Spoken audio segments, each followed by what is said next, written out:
Ladies and gentlemen, it's been a long summer, but we are back and we're so happy to bring you season 2 of the ALC Sidelines Podcast. I am your host, Dan Zumpano. We are going to bring you coverage of the Atlantic Lacrosse Conference all year long, all the way through the fall, up until the holiday season. And once that holiday season is over and we get in the bone chill of winter, teams start coming back to campus and games start really ramping up and starting to get played.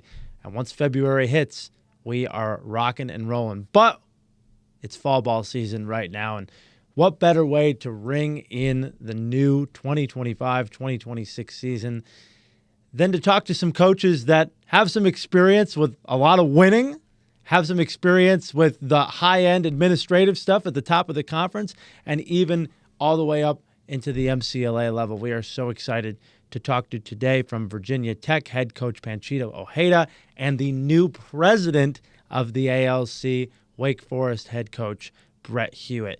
They join us now. Gentlemen, it's great to see you. Thanks for having us on, Dan. Yeah, thanks for having us on. Oh, it's amazing. We get the past president, we get the new president. This is just a great wealth of knowledge coming through here to enlighten the fans. And after such a great year for the Atlantic Lacrosse Conference and going in, I think this is year 6 of this conference going forward right now. So it's amazing how fast and the meteoric rise, I think some might call for the conference. What have you guys thought about that? Yeah, it's been awesome. I mean, obviously Kyle got this started a few years back with the split, and I think it's been a lot of fun and it's been really good. And wrapped it up this year with bringing the MCLA trophy back to Virginia a year early. So it's good. Yeah, Coach Hewitt. I mean, you get to kind of take over the reins, take the wheel of this ship here, and steer it in a great direction. I mean, it's already going, like we just talked about, in such a great direction with a national championship. The national championships will be in kind of the backyard of the conference this year. It's a really fun time to be at the head of the ship, isn't it? It is. I'm hoping I'm walking in. Kyle and Panchito have done a great job leading the conference in the past, and I'm just looking to keep it going the same way it has and find areas where we can improve and get better and, add value for our teams. Yeah, both at the D1 and D2 level was a huge year. Obviously, each division had 2 bids to the MCLA tournament. D1 had Liberty and Tennessee. D2 had Charlotte and Wake Forest, a brand new champion. Congratulations, Coach, by the way, on that great success. And it was really fun to interview Jack Church last year after that all happened. It was a great way to send those kids out with a conference title and a trip to Round Rock. But now Richmond is kind of the spot. So that's a hope that these teams can get even more bids this year. I'll add this in. How about Division I? 14 All-Americans this year, which is up from last year. That was the second most All-Americans of any conference, and the National Player of the Year award also going to Keaton Mose, so that was part of the ALC, so huge there. And Division II had 9 All-Americans, so a pretty good showing. 23 All-Americans. You guys got to feel good about that. Yeah, I mean, it's just great lacrosse being played in this area. I mean, we know that all of our teams get really good talent. I mean, the Division I Player of the Year, 2 of the last 3 years has come from the ALC with Aiden Smith and Keaton Mose, which is awesome. And then obviously in Division II, I mean, the teams in Division II have had, use the word meteoric rise. I mean, I think it's definitely true of Wake, UNC, UNCW, Coastal, Virginia Tech, D2 have all really risen through the ranks and we're trying to turn ourselves into, similar to the UMLC of yesteryear, right? 4 or 5 top 10 teams right here locally would be great. Yeah, I mean, yeah.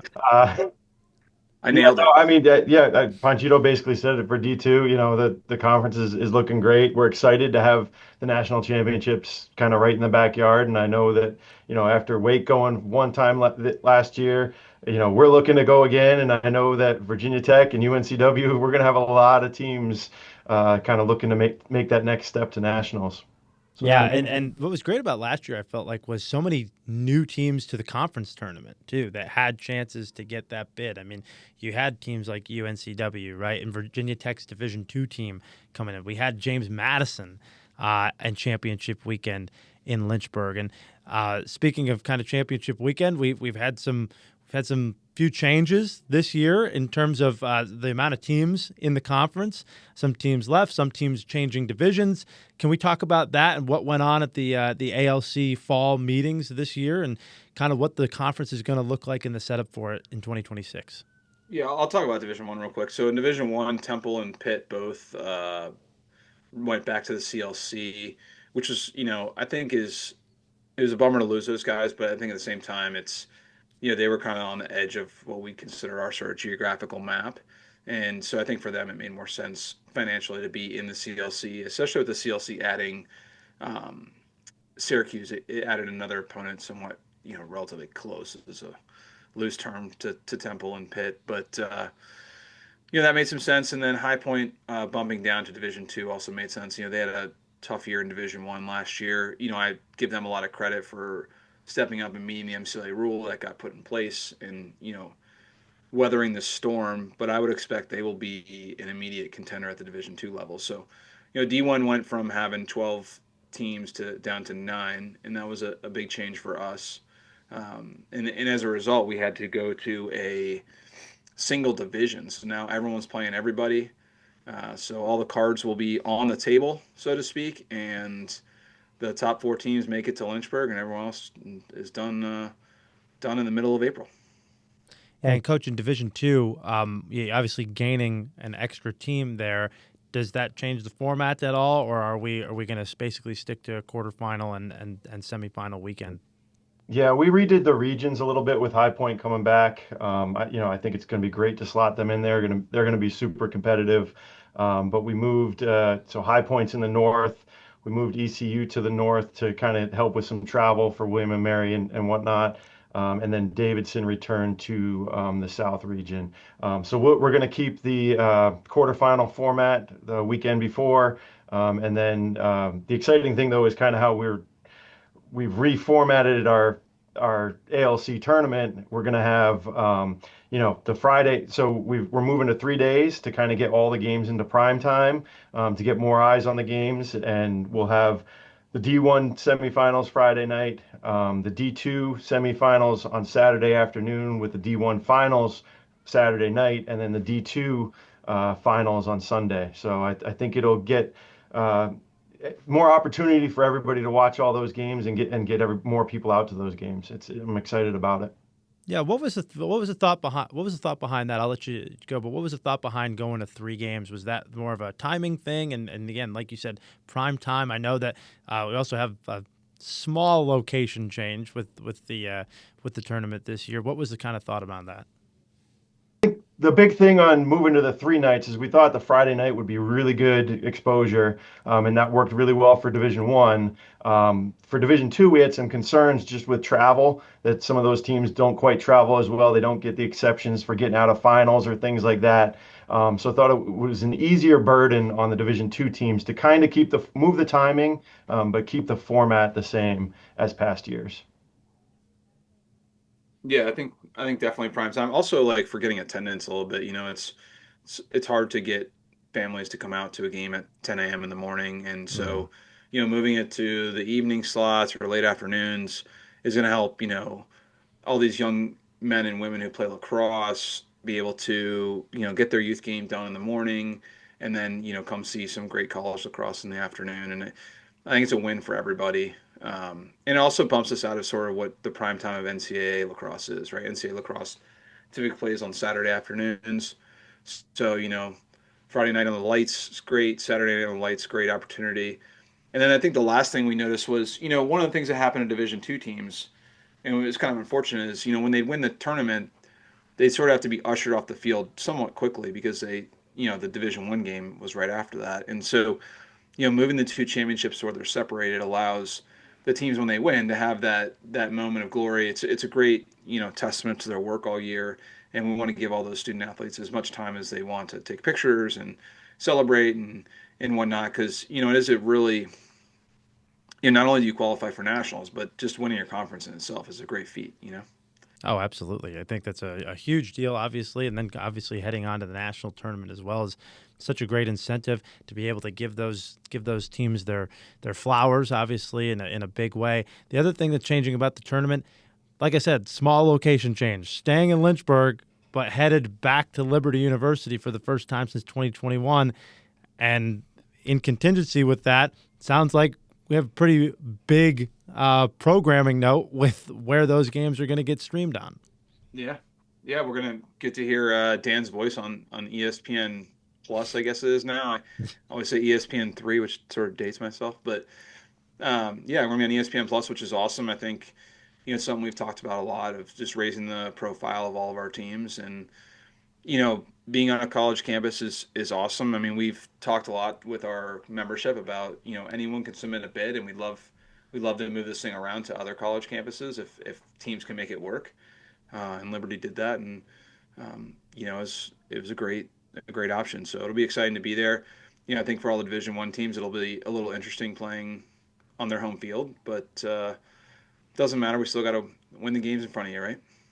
Absolutely. And Division II as well. I mean, this is the first time that the Division II will ever be on an ESPN broadcast. So that's got to be real exciting for you, Coach.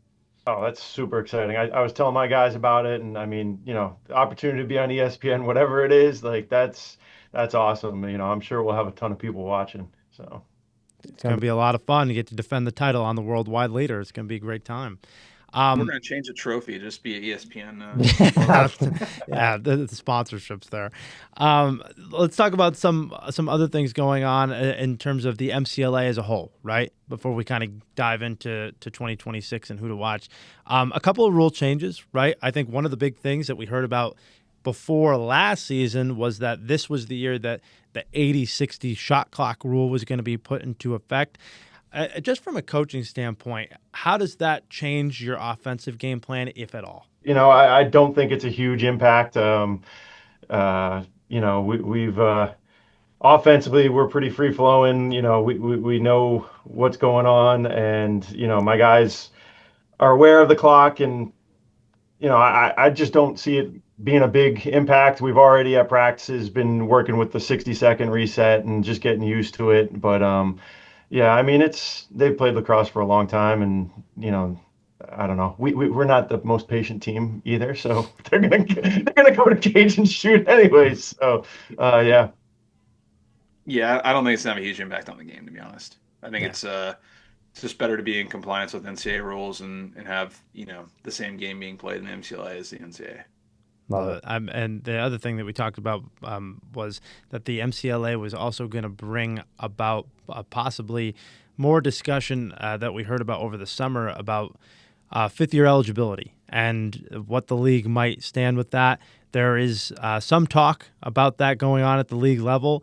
Do you guys have a take on this situation? I know that it's more specifically for fifth-year MCLA players. So is there any lean in any different direction? Can you see kind of both sides of that argument of adding a fifth year, or maybe it's something that's a little premature? I mean, I think the only thing I'll say first before Brett's going to give the hot take on this is sort of logistically, the proposal's not yet been finalized. I think the board is still sort of discussing what that would look like. There's no expectation that would take place in the 26 season. I think for the most part, the appetite is to look at a future year for it to start. And then I think one of the big questions is, even if it were to pass, is the question is do you open this up to kind of anyone who transfers in, or is it only players who have started their career at an MCLA institution? And right now, I think the prevailing opinion is more geared around players who've started the MCLA institution. So a lot of the transfer students that come in for grad school and whatnot would not be able to benefit from this. It would be guys who started at, say Wake Forest and then came to Tech or whatever.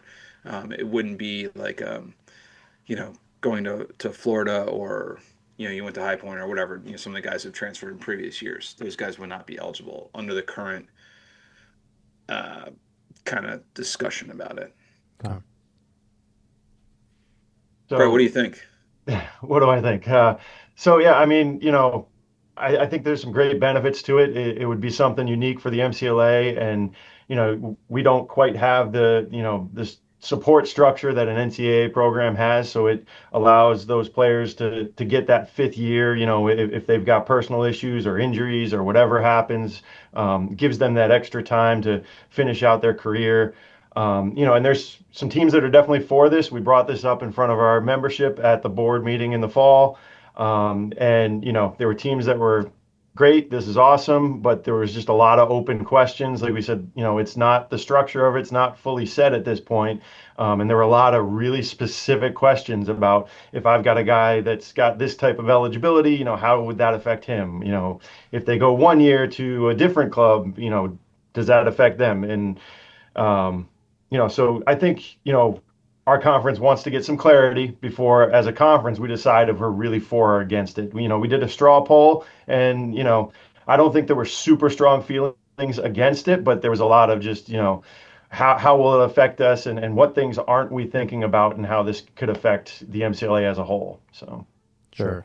Yeah, it's certainly brought up a lot of, excitement, certainly, especially on the social medias and online. I think there was a little bit of a misunderstanding about whether this was going to happen this year or next year, or whether it was even voted upon or not. But yeah, I appreciate the candor and the transparency behind like what you guys are feeling, because I think there's a lot of players out there that, could affect, somebody from going from a D3 spot, where, saying, hey, maybe I'll go to, a Salisbury or something like that, and saying, well, hey, maybe you can play 5 years down at, UNCW, or if you want to play 5 years at Tennessee, wherever it is. The selling point is certainly there. It's just a matter of kind of the logistics, it sounds like, and the devil's in the details. Yeah, I think also trying to figure out who it's, like what the speculative benefits are going to be. We can speculate all day about the teams that might benefit from it versus the teams that won't. But I think at the end of the day, we're not going to know until either we try it or don't try it. You know what I mean? It's not really. It's hard to assess what that's going to look like, because, who knows what people are going to do with their fifth year of college.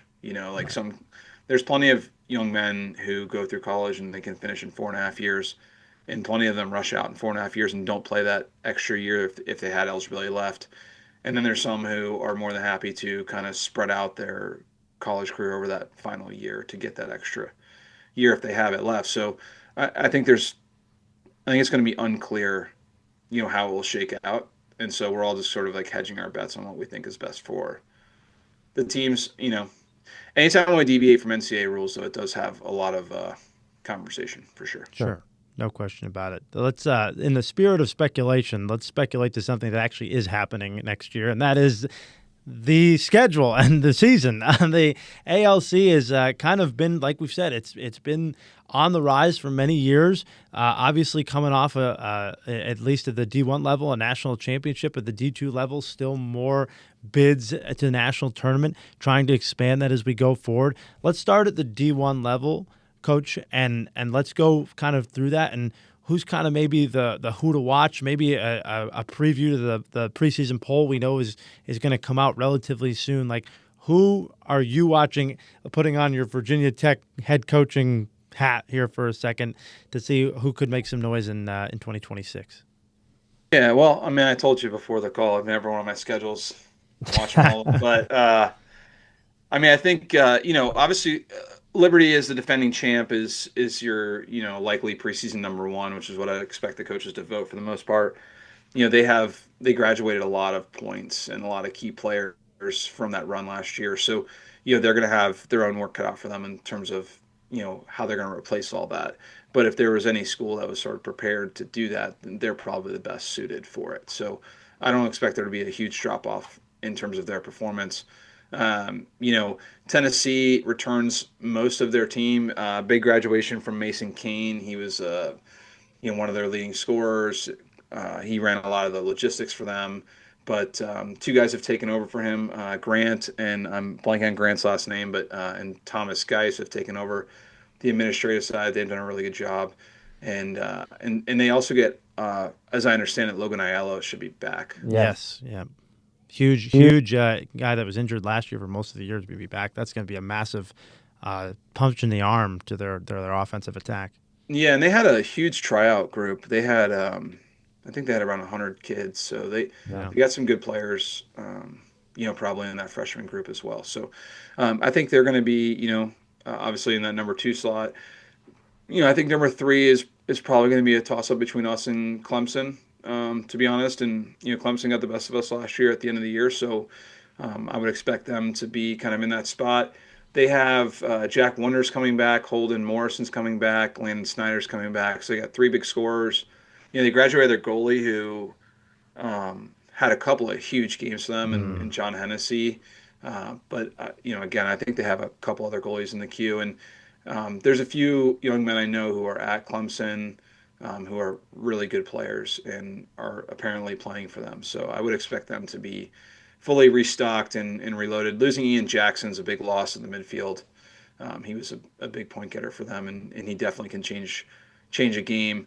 JMU's obviously also made the Final Four, and they graduated a few guys, Aiden Miller, and I believe Judd Boniface is graduating, but they bring back Connor Rice and Ethan Reedy and a few other guys who are studs, so they should be good. And they also, remember, they're only in their 3rd or 4th year, I can't remember, of MCLA lacrosse, so they've gone through a lot of structural changes over the years in terms of like building to be an MCLA Division I program.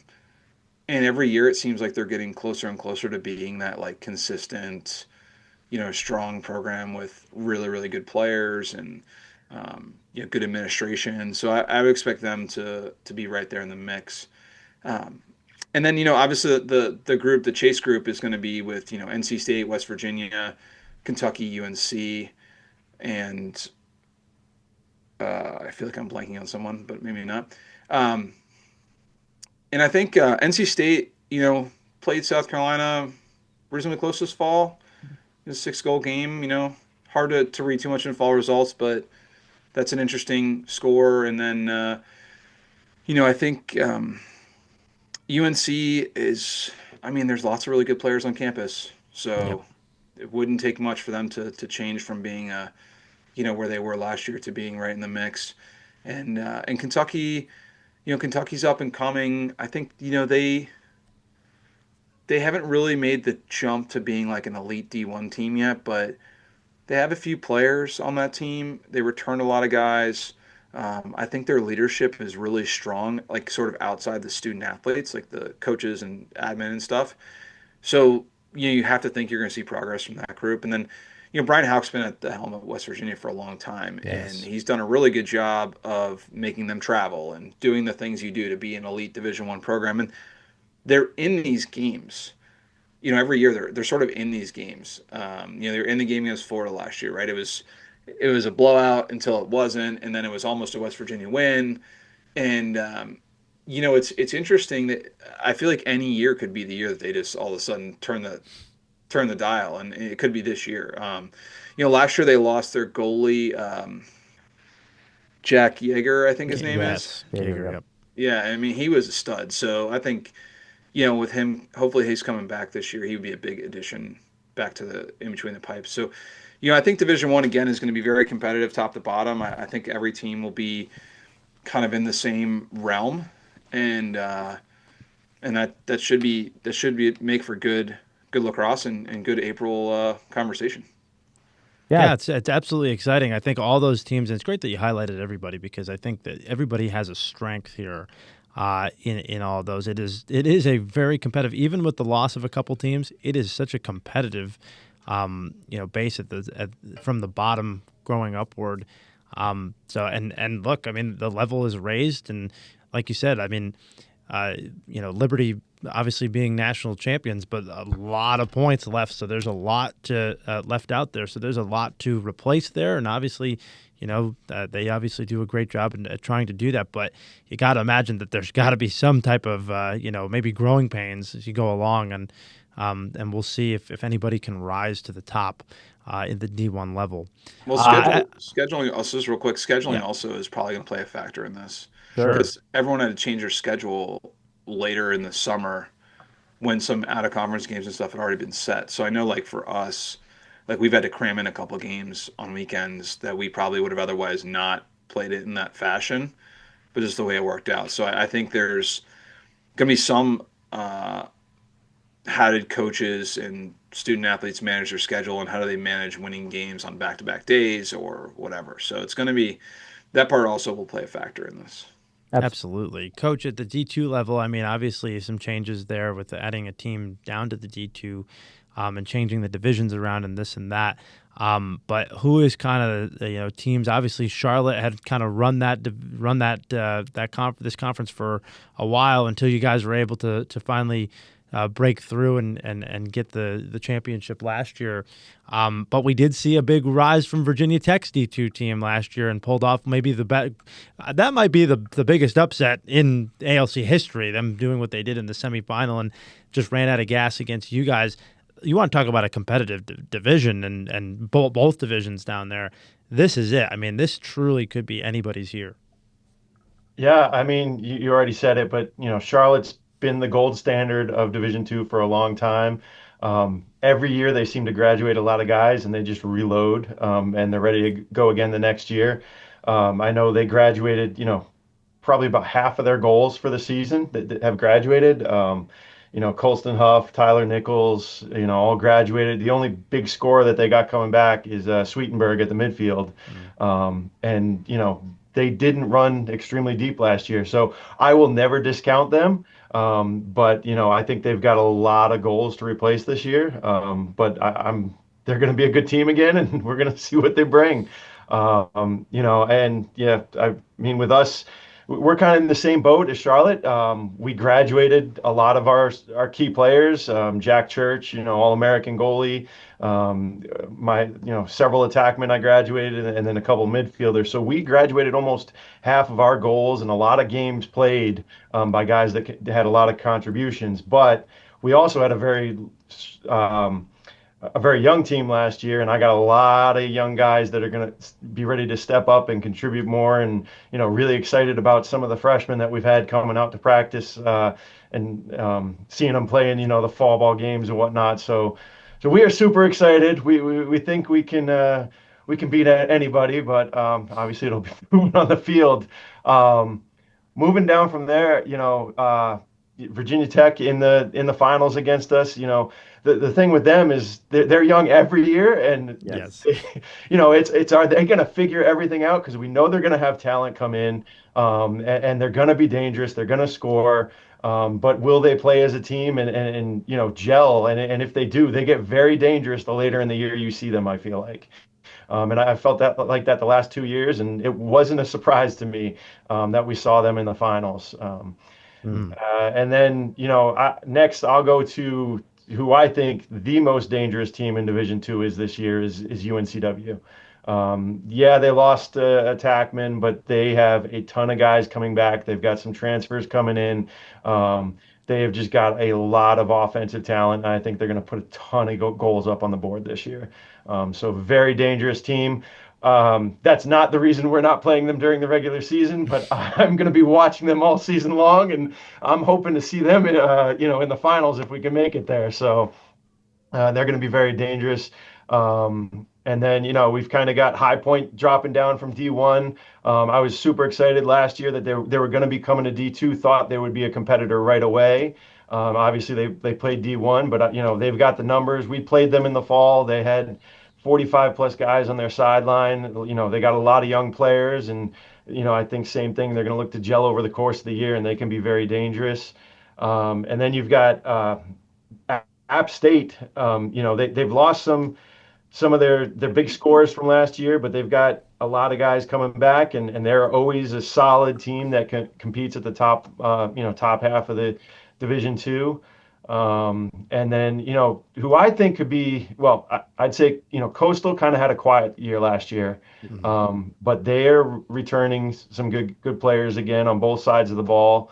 And I think another year under their belts, just, how do they put things together in the South? I could see them finishing third. I could see them winning the whole thing, just like you said, super competitive. But they got a transfer. They got a transfer from, I think, Newberry a face-off kid that we saw at the fall tournament here at Tech, and I mean he was incredible. I think he won everything. Of course they did. They've always got a face-off kid. Yes. Yeah. But yeah, surprise team, I think. I think William and Mary might have one of the best offensive players in the conference. I don't think they graduated anybody, at least on the offensive side of the ball from last year. So, if they've got some freshmen coming in to help their numbers a little bit, I could definitely see them. I mean, what's his Andy? He put up 5 goals against us last year. So he's a solid player, and if they can add some more pieces around him, they could be very dangerous. And then you've got Citadel.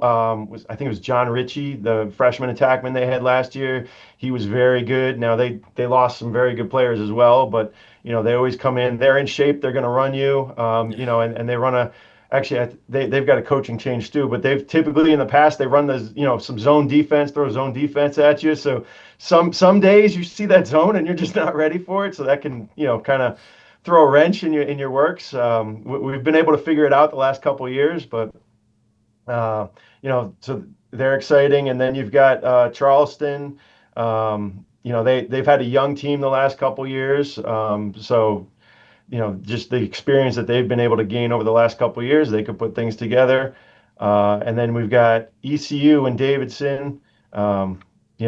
2 exciting teams. We haven't played ECU in the last few years, but we're going to be playing them this spring. So I'm excited to see what their guys have. I don't know much about their team. I haven't actually been able to watch any of their games last year because it just didn't work out. I thought ECU looked pretty good at the fall tournament. They had some players, and they had some helmets from some high schools I recognize. So they have some young kids in who have had some historically played at good, strong high schools. Yeah, that's what UNCW told me. They said, yeah, they're a scrappy team. They're going to come after you, and they said that they are what they've always been. So I love that's another team from a former D1 team going down to D2 the last couple of years. It's always a competitive team. Yeah. Yeah. And then you've got Elon in the north there. So they've got I can't remember his name. They've got one very good midfielder. That's dangerous. So again, if they can bring in some freshmen to build around him, I know their numbers have been low the last couple of years, but if they could build their numbers up a little bit, I mean, they've always had a competitive team. So, yeah. Yeah, it sounds like you guys are super already in depth about the teams that are coming back. Obviously, being in the meetings and running the league, it's obviously a huge part of your job is knowing that. I'm looking forward to the spring, and I would love to know what kind of nuggets, if any, you guys could drop about Wake and Virginia Tech and what those schedules might look like. Maybe out of conference games. I don't know. Are you guys set with your schedules? Are you willing to share with the audience a little bit? Yeah, so for us, we our out of conference isn't quite what we wanted it to be. Just scheduling wise, we've got we added another regional game, and then we always go to Charleston, even though we're not required to. My guys just love going down there and playing Citadel and Charleston. So out of conference wise, we've got Georgia Southern, and we've got Vanderbilt. If anyone listens to this and wants to add some more games, if we can find it, we'll add another one. But yeah, we've got a pretty full schedule overall. I think we've got 13 regular season games, which is about the most we typically want to do. But a lot of them, a lot of them are within the ALC just because, we feel like there's great competition and we like to do our traveling earlier in the season. So we're going to Tennessee. And we're going to Charleston, our 2 kind of fun trips that we're doing this year. Nice. Awesome. Coach Ojeda. I'll talk about D2 first. Just keep it on that. So D2's making 2 great trips, but they're opening their season with UNCW and Dayton coming to Blacksburg. Nice. Great opener. Yeah, which should be a good little three-way games. We opened with UNCW last year as well, and it was a great competitive game for us down there. So them returning the trip's awesome. We appreciate that. We're making a trip out to North Florida to play North Florida and Miami, and then we're making a trip up to Central Michigan to play Central Michigan and Cedarville. So I think those will be good mix of out of conference games with Dayton, the Florida teams, and Central Michigan, and then obviously the ALC games as required. So there's one more game that we're trying to add to the schedule. We'll see if it comes to fruition. It would be a top 10 opponent, so that'd be awesome for us. But we'll see what happens. In Division One, we got a tough schedule ahead of us. Out of conference highlights: UConn, Michigan State, South Carolina, and Florida State all at home, which is awesome. And then we're going up to Northeastern and Boston College. We're going to the frozen tundra in March. If you call me the week after, I'm probably going to regret it because it's colder than dirt and snowing or something. But it'll be fun to be to Boston and sort of like experience that city with the guys and, play some really top tier opponents. So I was going to say, I got some good pizza recommendations for you. Don't worry. I am in for some good pizza. All right. Well, that's great. That's excellent. You came to the right podcast. It's going to be fun, guys. I'm super excited. I'll just ask one more question here, about what's kind of just generally going on and how you set your schedule up, because the league did change the kind of the criteria finally to get a real criteria for at-large bids into the MCLA tournament.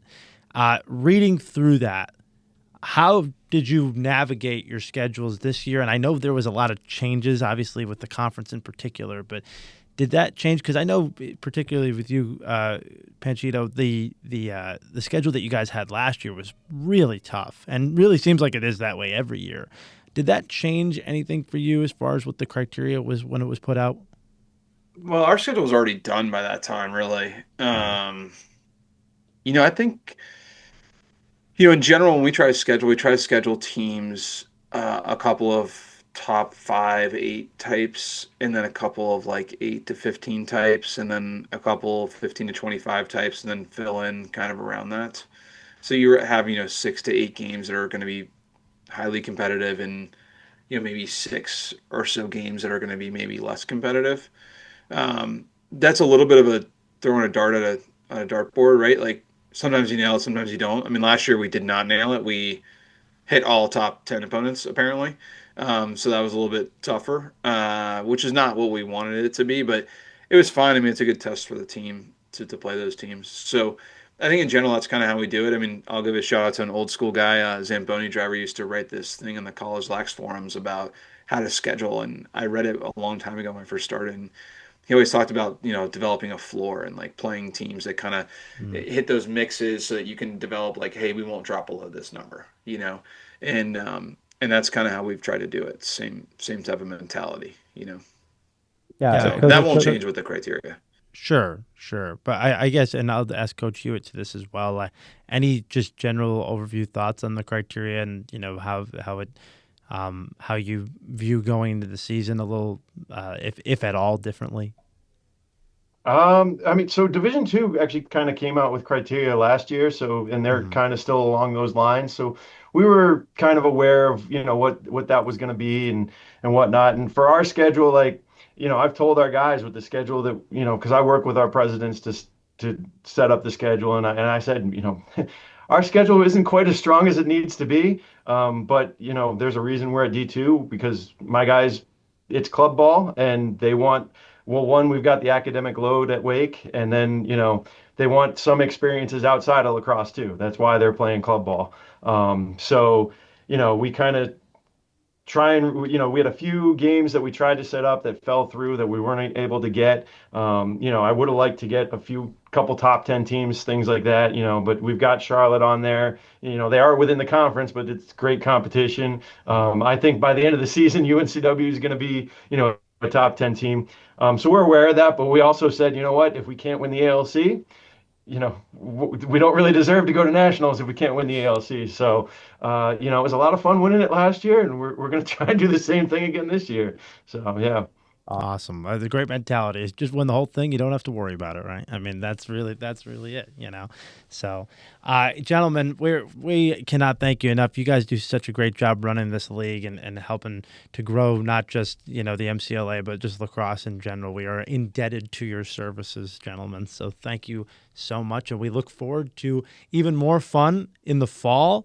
I know you guys got a couple more trips coming up and a couple more, scrimmages going forward, but obviously, it all counts in the spring, right? So that's what we're really all looking forward to. So thank you so much for joining us once again on the Sidelines Podcast. Thanks for having me. Yeah, no worries, Dan. Thanks a lot for all that you do for the ALC. We appreciate you. Thank you so much, guys. And you, everybody at home, you can view the ALC Sidelines Podcast on our YouTube channel at ALC Sports Network. Please like and subscribe. We cannot stress that enough. If you want to see more content from this wonderful conference growing inside of the MCLA, please hit that like and subscribe button. That would be awesome. You can also follow us on the socials at Atlantic LC on X and at Atlantic Lacrosse Conference, on Instagram. We have all kinds of great content for you there. So for our esteemed leaders of this conference, Panchito Ojeda and the new president, Brett Hewitt, and our producer, Andrew Musser, I'm Dan Zumpano. We'll see you next time on the ALC Sidelines Podcast.